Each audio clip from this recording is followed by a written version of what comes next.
This summer we're hosting the South Pod summer programming at Cecilia Valley Elementary School. Our pod is made up of Lakewood Elementary, Creekside Elementary, and Cecilia Valley Elementary.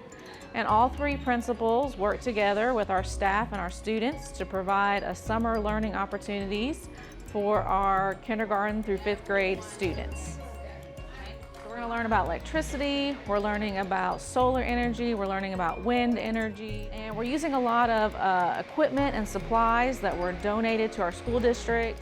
So we're taking all of that information that we learned as teachers and we're sending out to the kids. Every kid's going to leave here this week with a solar powered car that they're going to build themselves, which is pretty fun. They're also going to build their own wind turbine that they also will get to take home with them this week. So we're just trying to teach them about all the different types of energy that are available in the world and give them some models to take home so they can share with their family and friends. I'm a gifted resource teacher for the district and I focus on elementary students K through 5. At Cecilia Valley, we have 3 of our South Pod schools. We have Lakewood Elementary, Creekside Elementary, and Cecilia Valley students.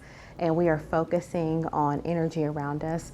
We're talking with students about renewable and non-renewable energy sources and how that impacts our everyday life.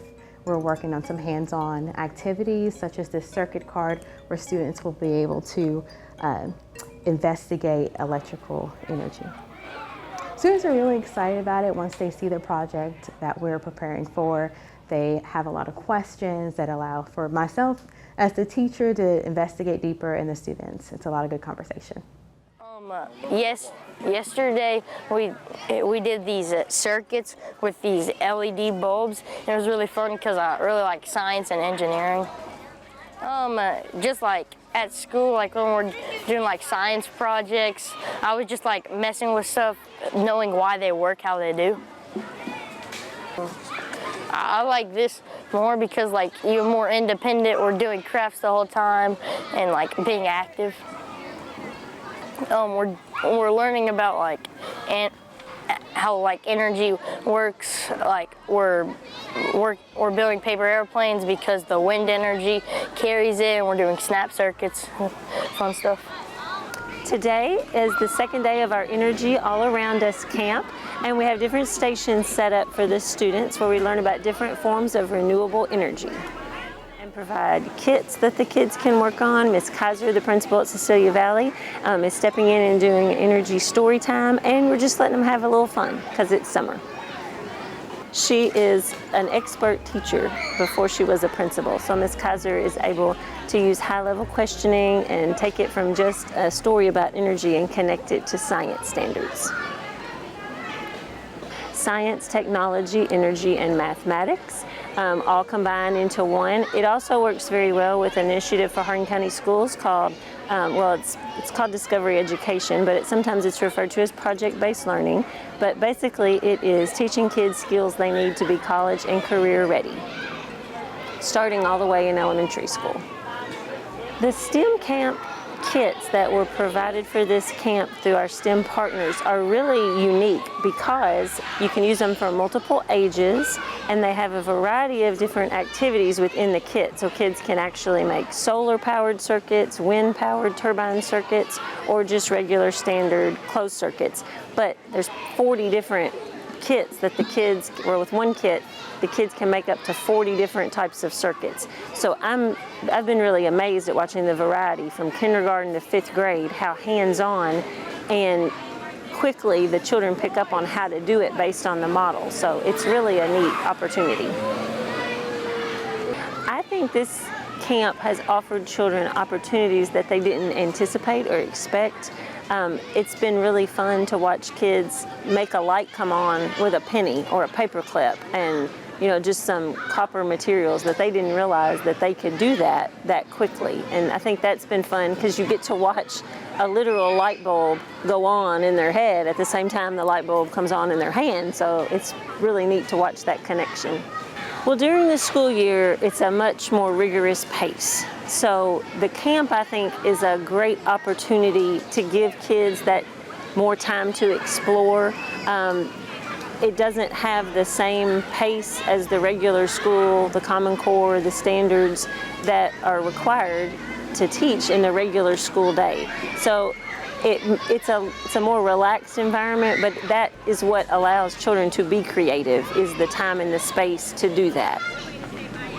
Well, Hattie's research has consistently said that class size does not impact student achievement, and I don't dispute that research. However, teachers in general, their time is divided, and it's then even more divided by how many children need their attention. So when you have a smaller class size, that teacher is able to give more individualized attention. Now, having said that, the instruction a teacher delivers, regardless of class size, has the most impact on student achievement. But the smaller class size does give the time and the space for teachers to be able to give more feedback immediately to a smaller class size.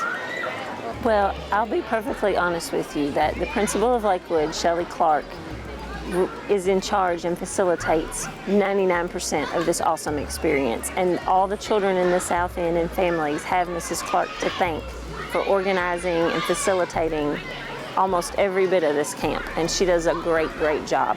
And as a South End principal and colleague, I'm happy to support in any way that she needs us to keep offering these opportunities for our South End children, because it's awesome. Well, one thing I hope that your project does and highlights is just how deeply Hardin County Schools cares about opportunities for its students during the school year and outside of the school year. As a parent, I've just been blown away. I have a child at the North End and at the South End, and both ends of the county. The opportunities that have been offered to them have been phenomenal.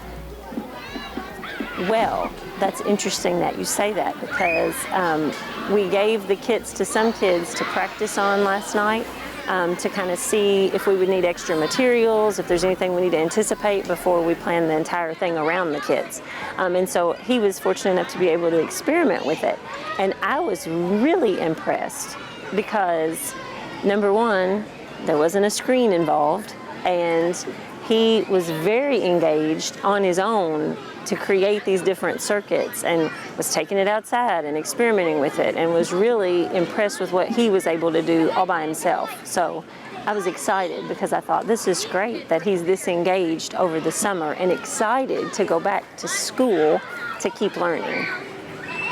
And as far as from a parent perspective for the value, our parents were asked to contribute a $25 fee this year, and you know, as a parent who works, $25 is an outstanding value considering your child gets breakfast and lunch, transportation, and is in the program from 8 to 12 and has this awesome experience. And the field trips, I mean, I think it's unbelievable. I don't know that as a parent I've ever had that opportunity. So we chose to do an energy camp for a couple reasons. One is last year we also had the same group of people together for 3 weeks to camp at Lakewood Elementary, but the same schools, a lot of the same staff. And we asked for their ideas on what kind of topics they would like to teach the students this summer. And energy and electricity was one of the topics that was suggested. Several of the staff members had been to a training through Nolan RECC called Need Energy Training, where they learned a lot of neat experiments they could do with energy. And so we are using a lot of those lessons as well. So last year when we had the camps, we actually ran them for 3 weeks. And this year we decided to pare it down to 2 weeks. So the last week we did farm to table, and this week we're doing energy around us, and that will complete our summer camp programs for the South Pod for this summer.